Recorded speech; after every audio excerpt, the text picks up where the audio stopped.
1857 का विद्रोह, जिसमें कई क्रांतिकारियों ने मातृभूमि की रक्षा के लिए अपने प्राण न्यौछावर कर दिए।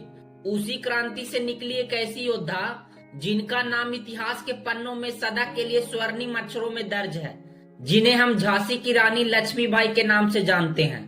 रानी लक्ष्मीबाई का जन्म 19 नवंबर 1828 ईस्वी को वाराणसी के एक ब्राह्मण परिवार में हुआ था, लेकिन कुछ अन्य स्रोतों में उनका जन्म 1835 में दर्ज है। रानी लक्ष्मीबाई के बचपन का वास्तविक नाम मणिकर्णिका था। रानी लक्ष्मीबाई के पिता मोरोपंत तांबे कानपुर स्थित बिठूर के पेशवा बाजीराव द्वितीय के दरबार में कार्यरत थे।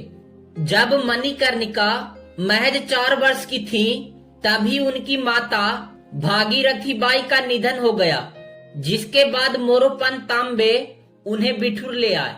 बिठूर में उन्हें सभी लोग मनु के नाम से पुकारते थे, जहां मनु का अधिकांश समय उनके मित्र नाना साहेब और तात्या टोपे के साथ घोड़सवारी, निशानेबाजी एवं तीरंदाजी में बीतता। मनु के मित्र नाना साहेब बिठूर के पेशवा बाजीराव द्वितीय के गोद लिए पुत्र थे एवं तात्या टोपे के पिता बिठूर में कार्यरत थे। 1842 ईस्वी में मणिकर्णिका का विवाह झांसी के राजा गंगाधर राव नेवालकर से हुआ। विवाह के बाद झांसी की परंपरा के अनुसार उनका नाम मणिकर्णिका से रानी लक्ष्मीबाई पड़ा। कुछ समय बाद रानी लक्ष्मीबाई ने एक पुत्र को जन्म दिया, जिनका नाम दामोदर राव रखा गया, परंतु 4 महीने के भीतर ही उनकी मृत्यु हो गई। झांसी को एक उत्तराधिकारी देने के लिए रानी लक्ष्मीबाई और गंगाधर राव ने एक बच्चे को गोद लिया, जिसका वास्तविक नाम आनंद राव था। गोद लेने की सारी प्रक्रिया ब्रिटिश अधिकारी की उपस्थिति में संपन्न हुआ एवं उनका नाम बदलकर पुनः दामोदर राव रखा गया।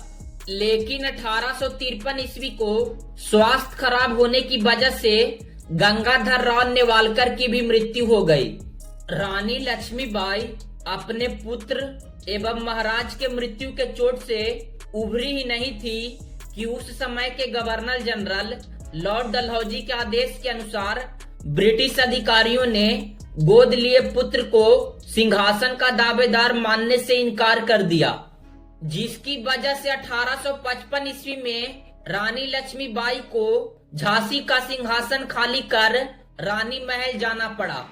लेकिन 2 सालों के भीतर मेरठ में मंगल पांडे की फांसी से शुरू हुआ 1857 का विद्रोह उत्तर एवं मध्य भारत के अधिकांश भाग में फैल गया। तभी रानी लक्ष्मीबाई के बचपन के मित्र नाना साहेब, जिन्हें अंग्रेजों ने पेशवा बाजीराव द्वितीय के गोद लिए पुत्र होने के कारण सिंहासन से बेदखल कर दिया था, जिसके जवाब में नाना साहेब ने बिठूर समेत पूरे कानपुर पर कब्जा कर लिया एवं रानी लक्ष्मीबाई ने जून 1857 ईस्वी को झांसी पर आक्रमण कर उसे अंग्रेजों से जीत लिया। लेकिन इसी बीच सती चौरा घाट एवं बीबी घर की घटना में कई अंग्रेज अफसर, औरतें एवं बच्चों को विद्रोहियों ने मार डाला, जिसकी वजह से अंग्रेज काफी आक्रामक हो गए और कानपुर, दिल्ली एवं मेरठ समेत सभी रियासतों के विद्रोह को कुचलते हुए झांसी आ पहुंचे। इस युद्ध में रानी लक्ष्मीबाई के साथ कई महिलाओं ने बढ़ चढ़कर हिस्सा लिया, लेकिन अप्रैल 1858 ईस्वी को जनरल ह्यूज रोज के नेतृत्व वाली ब्रिटिश सेना झांसी के विश्वासघातियों की मदद से महल में प्रवेश कर गई, जिसमें गुलाम गौस खां समेत रानी लक्ष्मीबाई के कई विश्वासी लोग मारे गए। तभी रानी लक्ष्मीबाई अपने पुत्र दामोदर राव को पीठ पर बांधकर घोड़े पर सवार हो गई और अंग्रेजों से लड़ते हुए झांसी की महल से कूद गई, जिसके बाद रानी लक्ष्मीबाई कालपी जा पहुंची, जहां तात्या टोपे के साथ मिलकर ग्वालियर की सेना में मातृभूमि के प्रति प्रेम उत्तेजित कर दिया और सिंधिया राजवंश को हटाकर ग्वालियर को जीत लिया, जो कि अंग्रेजों का समर्थक था। अंततः 18 जून 1858 ईस्वी को ग्वालियर के पास कोटा की सराय में रानी लक्ष्मीबाई एवं जनरल ह्यूज रोज के नेतृत्व वाली ब्रिटिश सेना एक बार फिर आमने सामने आई।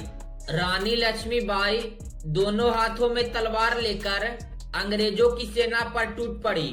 तभी एक अंग्रेज सैनिक ने उनके पीठ पर तलवार से वार किया और रानी लक्ष्मीबाई उसे मारकर आगे बढ़ना चाही, लेकिन पानी का एक नाला आने की वजह से उनका घोड़ा वहीं रुक गया, जिसके बाद एक अंग्रेज अधिकारी ने उनके सिर पर जोर से वार किया। सिर पर चोट लगते ही रानी लक्ष्मीबाई को एक आंखों से दिखना पूरी तरह से बंद हो गया। रानी को घायल देख उनके सैनिक ने उन्हें खून से लथपथ अवस्था में उठाकर पास स्थित एक मंदिर में ले गया, जहां के पुजारी ने रानी लक्ष्मीबाई को गंगा जल पिलाया। अपनी आंखें बंद करते समय रानी लक्ष्मीबाई ने उनके पुत्र दामोदर का ख्याल रखने को कहा और कहा कि मेरा सब अंग्रेजों के हाथों नहीं लगना चाहिए।